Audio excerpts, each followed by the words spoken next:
So if you're soloing in A blues on an A7 chord, you might want to target some chord tones. So the chord tones of an A7 chord, assuming that's the chord we're thinking about, are A, C sharp, E, and G. You can find them in a good old A7 chord. They'll just be in a different order. That will be A, E, G, C sharp, and E. But if you play like a bar chord up here, it's going to be A, E, G, C sharp, E, and A. If you play it like this, it'd be A, E, G, and C sharp, and so forth. I guess there's a few A7 chords they tell me. I mean, you can play them like something like this.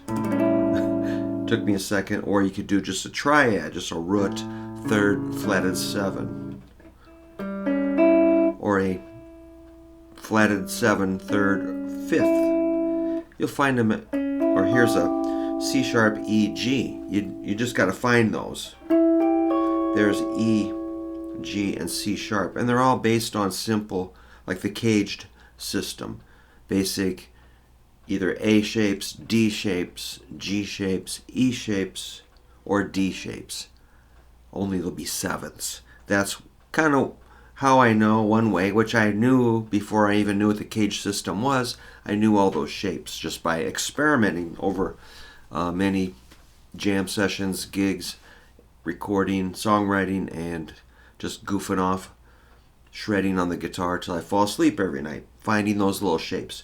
So if you're going to solo, you want to hit some of those notes. Say let's assume we're in the good old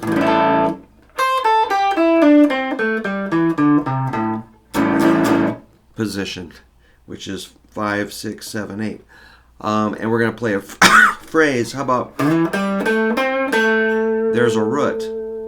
That was good old blues phrasing 101.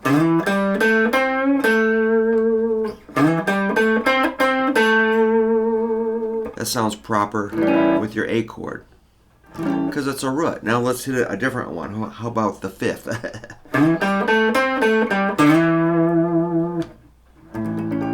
That sounds proper because I landed on an E note.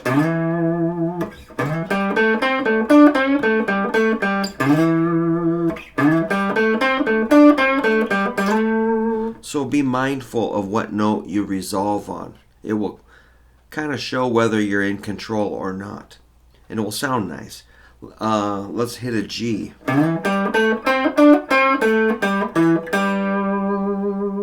G is in the chord.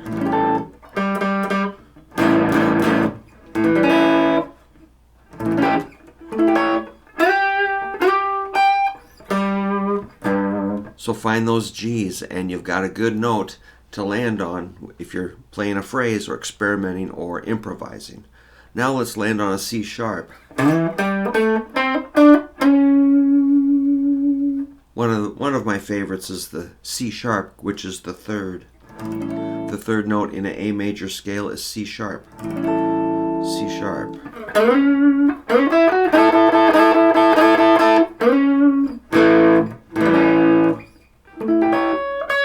So you should be able to find your C sharps all over the neck without too much messing around. That's not it. Cool. So, yeah, you're going to land on a root.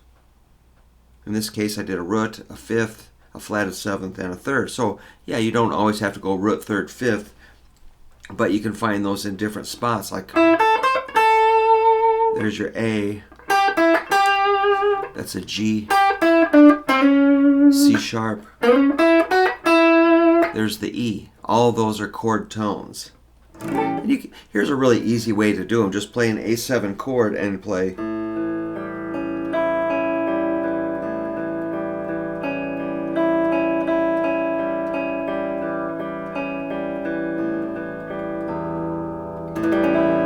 Those are all chord tones. So they're really cool. And now, I know we're staying on A7, but we're going to jump to other chords maybe in another video. But for now, I'm going to show you another way to play them. Check this out.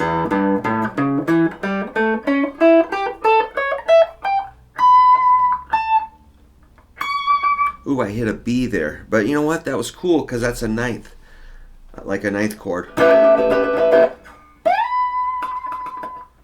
But those were A7 chord tones. E, G, A, C sharp, E, G, A, C sharp, E, G, A, C sharp, D, or E, G, A, C sharp.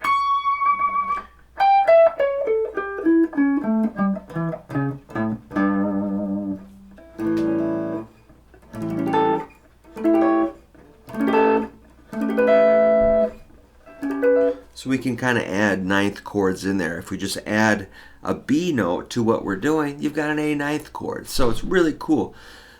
Okay, we'll do more of this, but try to master that A7 up the whole neck and memorize it and practice it. Get it down. Try it with, if it's boring, try it with your eyes closed.